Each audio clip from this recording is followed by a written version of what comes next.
काय प्रॉब्लेम काय? अरे कर ना धंदा. धंदा खूप खराब शब्द झाला नाही.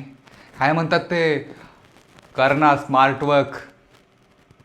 अरे तुझा नवरा असून मला काय फरक पडत नाही, मग तुला कशाला फरक पडला पाहिजे? हम्म? हे बघ, या चार भिंतीत जे काही घडतंय ना, हे फक्त तुला आणि मला माहिती आहे. जगाला काय नाही कळत.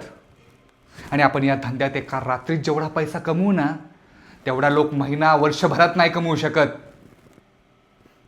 अरे माझं प्रेम तिथेच राहील. माझं तुझ्यावर तेवढंच प्रेम राहील, काही बदलणार नाही. हां, पण जर तू माझं नाही ऐकलं ना, तर खूप मोठा बदल होऊ शकतो. आणि काय ग, तू ऑफिसला जाणार, तिथं लोकांसोबत फ्रीमध्ये झोपणार, त्यापेक्षा इथं झोप ना. मज्जा कर, पैसा कमव. आणि हे सती सावित्रीचं नाटक माझ्यासमोर करू नका. आज मित्राला घेऊन येतोय संध्याकाळी. नाटक करू नको.